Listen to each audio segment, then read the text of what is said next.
sitwasyon namin dito actually hindi naging madali kasi madaming pagsisinungaling, since surprise nga namin. Pero sa tingin ko, worth it naman. Umuwi kami ng Batangas, hindi niya alam, nagpunta kami sa venue, nag-food tasting kami, namigay kami ng mga invitation sa mga kamag-anak from San Jose, sa mga kumari niya, sa ibang kamag-anak from Inslaban.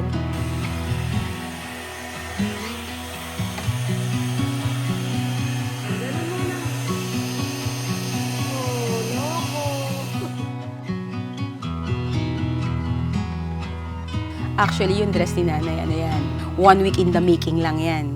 Oo, kasi hindi ko alam kung paano ko talaga ipupush through tong surprise na to. So, and wala na rin ako magawa. Tinry ko na maging modista. Sinukat-sukatan ko siya bago ako umalis. So, feeling ko yung nanay ko kasi beauty queen niya ng buhay namin. So, yung tumirada nito, tumitirada ng mga beauty queens ng mga damit and gown. So, hopefully, magustuhan ni nanay. Happy birthday, Nanay. Maraming salamat sa pagiging mabuting nanay. Sana umabot ka pa ng maraming taon para makasama namin ng aking mga anak.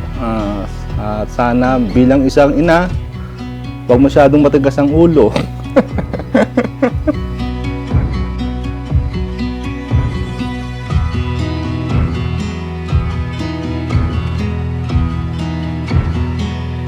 How many years na kami magkasama, wala akong masabi. Parang second mother ko siya. So, kahit may toyo ako, understandable siya lagi hinintindi. So, kahit nagka-crush kami ng katoyoan namin, maayos naman kaming maayos yung mother-in-law ko. Para sa akin, siya yung best tita. Minsan, malimit na pagsasabihan ko ng mga problema, kasangga, di ba gano'n? Sa kanya ko lang, parang siya yung confident ko na, ang bigat, pupunta muna ako sa Tita Feli.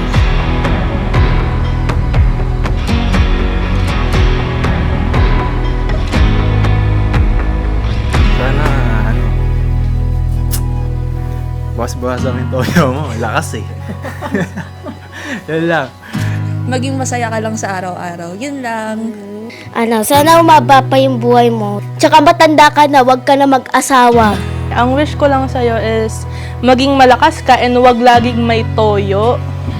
I promise na hindi masasayang yung tuition na binabayad mo sa akin. I promise to never disappoint you in academics. Again, happy 75th birthday.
hard work and effort that you put when taking care of us, especially sa aming mga apo mo.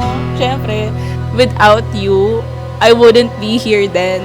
And I'm really thankful for that. Hello, Nanay. Happy birthday po.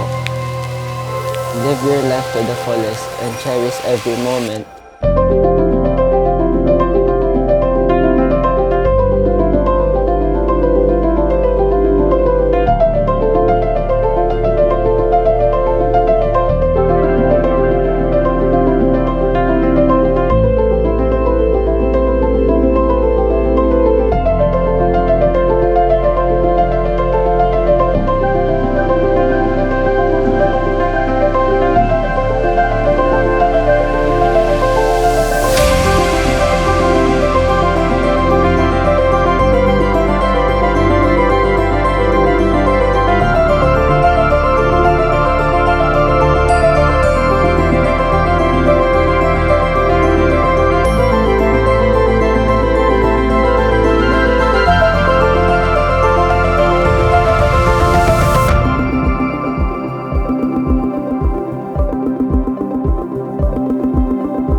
Nay, this is it.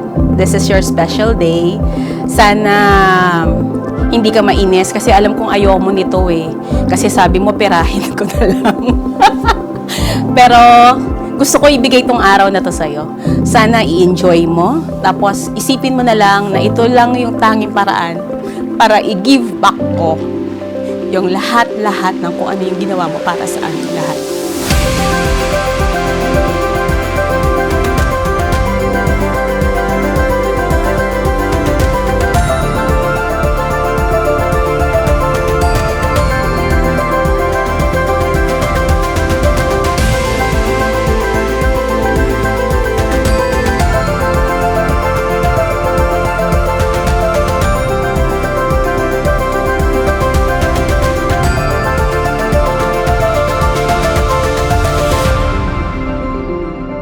Happy birthday. Siyempre, nag-iisang bunso mo, mahal na mahal ka. Happy birthday! Happy birthday. Just keep on rocking.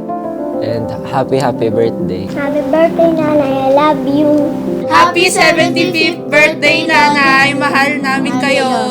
Happy 75th birthday, Lola! We